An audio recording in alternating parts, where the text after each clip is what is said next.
Back from that short commercial break, and this very time around, we get into the press brief, where we take a look at what's making headlines into the print media, and of course, still in the world of business.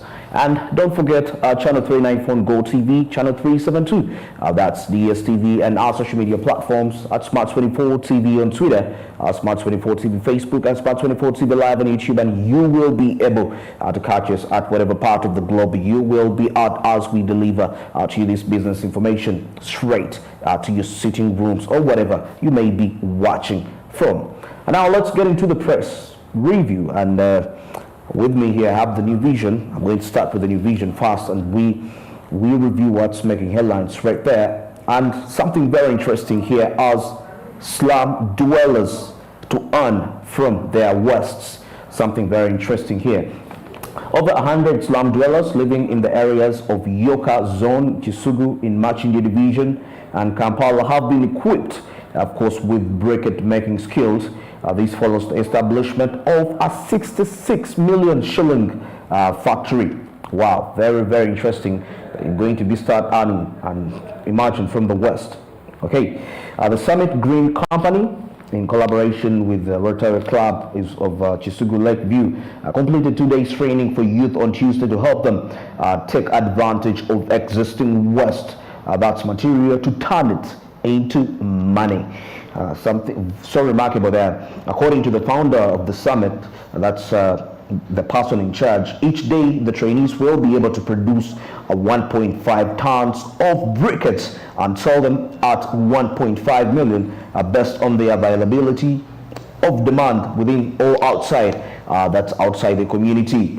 So you can see that very initiative, slum dwellers will start to earn money from the wastes that are being dropped right there. As I wind up this particular report, after the completion of the training and handing over of briquette factory, the CEO said the youth in the slums had been neglected, and it was high time for their abilities to be harnessed through giving them skills, and that would turn them into responsible citizens, and probably this will reduce the crime rate that takes place. You know, what causes majority of these crimes is because the frustrations that come alongside the current economic hardships, and you find that people are left with no choice but to do crime. But with such initiatives to empower the youths, we believe crime in the slum areas is going to reduce, and definitely the slums will no longer be there, simply because there is going to be development, and with such initiatives being contributing very, very greatly. And these are also taxpayers at the same time, so they will be in position to pay the taxes to benefit the economy at large. Okay, now still in the division, I see another interesting headline, and this time around it's in the transportation, by looking at the border business, as President Yoweri Museveni gives border riders new motorcycles. Very, very remarkable. President Yoweri Museveni has gifted 24 border riders operating, of course, at Kingdom Kampala stage with new motorcycles during an event held at the Rama House, that's in Lugogo Bypass in Kampala on Tuesday. The State House Controller, that's Jen Bareke, handed over the new motorcycles to the beneficiaries. Wow. These included, okay, these are the names have been listed, the people that got these motorcycles. I won't mention them for the interest of time. And of course, quite a lot of testimonies that are being given here, and of course by the control of the State House. And this is going to boost, of course, their businesses, because majority, you find that their vehicles, or what I can call the drives, the motorcycles are getting, of course, out of control, and you know that's very, very important when we look at maintenance. So this is going to be something very, very instrumental in that line. And then I'm going to wind this up with the Health Ministry on the spot. Of course, over 420 billion shillings COVID-19 cash. Well, okay, let's review a brief about this report. The Health Ministry is here to produce performance reports for the 420.5 billion shillings, that's COVID-19 response cash. The money was spent during 2020-2021, and of course financial year when the country was battling the pandemic. A report a report the Parliament has revealed. The Public Accounts Committee chairperson presented the report to Parliament. That's on Tuesday after the committee scrutinized the Auditor General's report that's come 2020-2021 fiscal year. Of course, John Mwanga, the Auditor General, reported that the ministry never designated a specific officer to handle and report the COVID-19 response interventions, something that is resulting resulting in the information being fused with what other COVID-19 documentations. Okay. Still on this particular report, while presenting the report, he informed the Parliament that failure by the ministry to release performance reports on the COVID-19 response funds and donation undermined transparency. All right, and I'm done with the New Vision. Let me cross over to the Daily Monitor and we take a look at what's making headlines right here. And of course, I see something so interesting. Looking at yesterday, but one that was on Tuesday when the Ministry of Health officially announced Ebola outbreak where the first cases were reported. That's in Mubende. I can see here markets, clubs closed amid rising Ebola cases. These are places in Mubende district. And just a brief here, the officials at Mubende Hospital, of course, they're installing beds that are meant for Ebola treatment units, and these it has affected the businesses in that particular area. Okay, when I read the report here, it's so interesting that says that health officials and civic leaders have suspended operations of entertainment centers and banned crowd barriers and wedding parties in Mubende district in a race to break the chain of Ebola virus disease spread that's in the area. This followed the confirmation on Tuesday that a 24-year-old man who passed on in Mubende Referral Hospital on Monday had Ebola of Sudan strain. The respondents yesterday isolated 11, a rising number of confirmed and probable Ebola facilities and infections to 18, according to a health ministry update. Dr. Paul Bitado, director of Mubende Regional Referral Hospital, confirmed that a woman resident of Ngabano in Madudu, that sub-county, succumbed to the EVD at the facility yesterday. Okay, as I wind up this particular report, in Kampala, the Ministry of Health spokesperson, that's Emmanuel Inabiona, said that he had not received the report, but instead confirmed the death of a child linked that's to Ebola. And in Mubende district, Ebola task force imposed restrictions on visits to public offices in measures that mirrored the standard operating procedures to stem the spread of the the spread that's of the Ebola virus right there. So that's what is transpiring right there. Maybe if I try to continue and look through here in the Daily Monitor, probably look for one more business report. And of course, all right, okay. This is some interesting headline right here, as hope for farmers as Uganda develops anti-tick vaccine. Now these are innovations that's in the world of biology. Okay, let's review this report briefly before we get into the international news. Unknown farmers can now smile after scientists at the National Agriculture Research Organization, which is known as NARO, said they will be releasing an anti-tick vaccine in a year's time. The director of the National Livestock Resources Research Institute, that's at Nyakesa in Wakiso district, said the vaccine development process, which started in 2016 and followed the recommended 3 phases, is bearing fruit. He made the remarks during a tour that's at Naliri by ministers of agriculture that was last Friday. Farmers currently use acaricides, repellent and antibiotics to reduce exposure of ticks onto their animals, and farmers currently use those particular ones to ensure that they avoid the ticks. But now there is a new anti-tick vaccine that is going to be developed by the local developers within the country right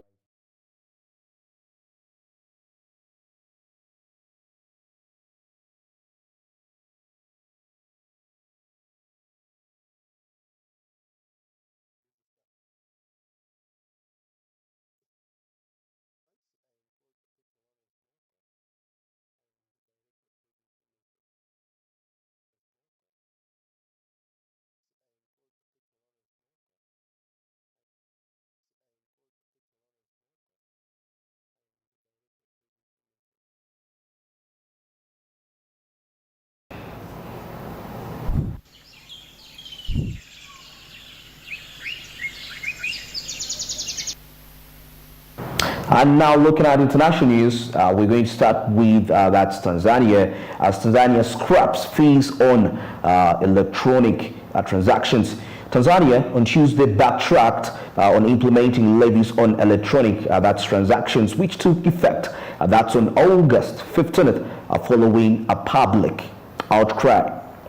The levies will be done away with on October. That's Finance and Planning Ministry, that's Mwigulu Chamber, told the Parliament of Tanzania. The government will scrap the fee, transferring money from one bank to another, and will also waive the transaction fee on withdrawal of cash through bank agents and ATM machines, and for values not exceeding that's Tanzanian shillings 30,000. That's equivalent to 12.81 US dollars. That's according to a report right there. Dr. Nchemba further noted that the government is looking to reduce its expenditure, that's slashing spending on things such as conferences, training, refreshment, and trips to cover the revenue it will forego from the cancelled levies. Data from Tanzania Communication Regulatory Authority, that's the TCRA, shows that in a span of about 12 months, value of transactions declined by 2.5%. That's in 2021 to about 36,520 Tanzanian shillings. That's equivalent to $15.62. That's per person per transaction. That's from 37,495, which is equivalent to 16.15 US dollars, recorded in 2020. All right. Now, away from Tanzania, we cross straight to the union's call on the Gulf.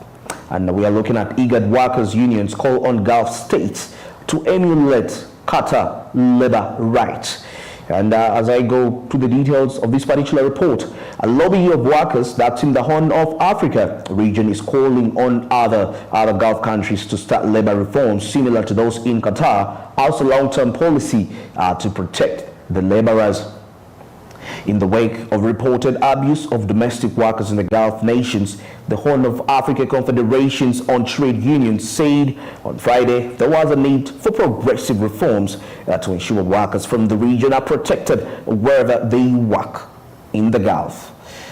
The lobby, an association of labor movements in 8 countries that form the Intergovernmental Authority on Development, wrote to Qatar asking that it shares its experience on reforms that's with peers in the Gulf to speed up labor rights reform. The union, in a letter that's to Qatari Minister of Labor, Dr. Ali bin Samik Al-Mari, asked him to help facilitate the protection of the rights that's of the migrant workers from the 8 Horn of African countries, namely this is Ethiopia, Kenya, Somalia, South Sudan, that's North and South Sudan, Djibouti, Eritrea, and Uganda, that's through bilateral and multilateral relations with other Gulf countries. The joint call says Qatar's recent adjustments to migrant labor policies have been progressive, and it should be emulated by the neighbors in the Gulf region and the Arab world at large, which receive hundreds and thousands of people, migrant workers, that's from Africa and the Horn of African countries in particular. And now let's wind up the international news, and we are still going back to Tanzania, but we are looking at the aspect of Tanzania and the United States of America partnership. US and Tanzania forging investment partnerships worth billions of dollars.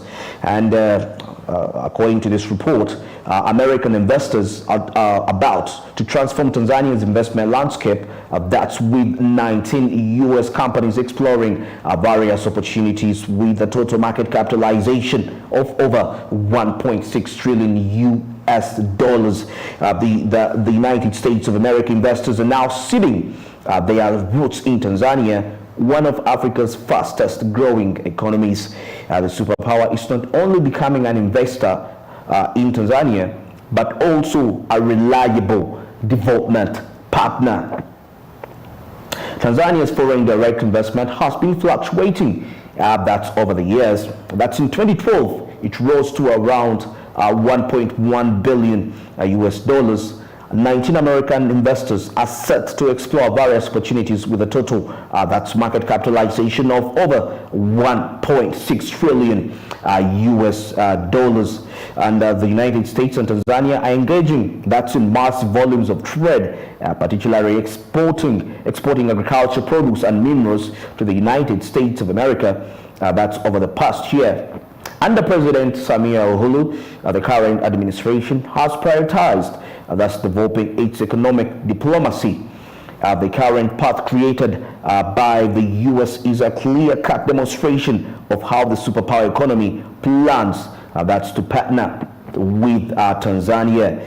Very, very interesting. On the 13th, the U.S. Embassy and the U.S.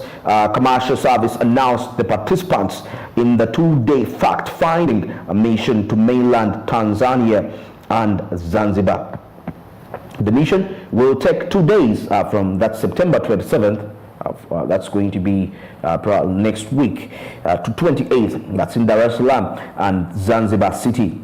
It will feature 19 U.S. firms and with rather potential operations and investments that's totaling more than 1.9 trillion US dollars. That's according to the U.S. Embassy. This was a declaration from the U.S. Embassy that's in Dar es Salaam. This opportunity comes a few weeks after President Samia visited the U.S. and opened a window of investment opportunities amounting to nearly 1 billion US dollars. Wow. It's vital to consider the history of Tanzania and America, especially from the economic front. Yes, Tanzania and the United States of America entering into a partnership worth billions of money. What a lucky country Tanzania is. All right, let's wind this up and let's get into the business tips and quotes. But of course, firstly, let's review the business tip of the day.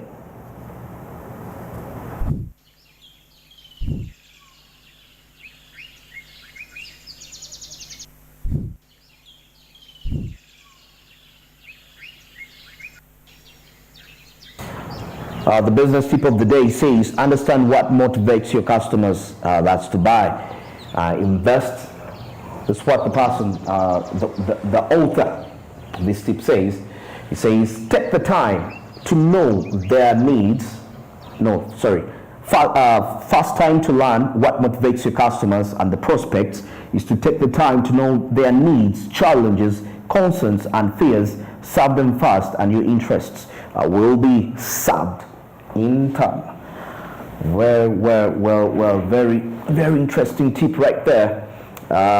Important to always think about as you're putting up an investment, to put into consideration the customers. So many times I know we want to get the money fast, but it's always obvious the customers are actually your bosses. So it is very important to put them into consideration, understand what they like, and when you have them, when you gain their trust in that way, inevitably they will have to buy from you simply because of the trust. Remember, attracting customers is a psychology of business. I always keep saying that it's all about if they feel the attachment to your product, definitely they are going to support you. They are going to invest money into your business, and that is going to ensure that you're going to be expanding. And never always forget, despite the fact that these people are going to support you to take you to some levels you've never been at, don't mediocre at the end of the day simply because you feel like you have made it. It takes years for them to take you there, but it will just take probably one day and your brand will be tarnished if you don't put into consideration their needs and desires. And let's wind this up with the business quote of the day.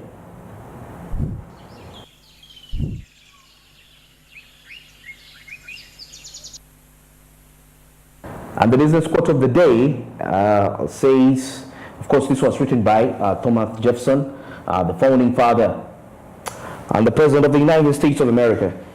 You know, when you hear that word, the founding fathers of a nation, most especially the nation of America, that's quite a very deep term. Such a quote is very powerful. It's not something that you should really take for granted. That word, founding father, I won't go into the details of that, but it's quite a very deep statement. I find that harder I find that the harder I work, the more luck I seem to have. Very interesting.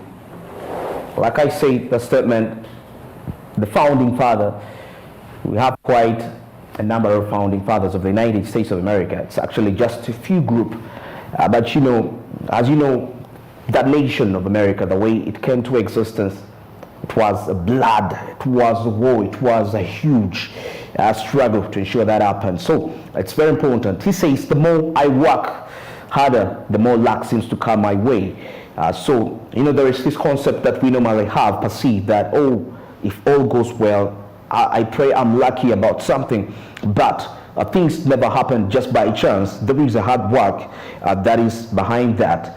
That's why when I say the United States of America is why it is still today, it wasn't luck. The founding fathers of that country, they are numbered. When they tell you this, you get to understand how complex and how serious such a matter is, that there is no such a thing like luck on earth. You need to work hard. The harder you work, of course, the more lucky you become. So it's hard work first, then luck comes in last. Remember, so it's like, you know, we have this perspective that we keep on dreaming on a daily basis, but we act less on our dreams. So it's more like we are trying to succumb luck, we are trying to succumb destiny, we are trying to succumb fate to our success, but that's not how it really works. You have to step out there, work hard, the luck will follow you. And of course, maybe what you can say, let me pray that all goes well. And that's it for this hour.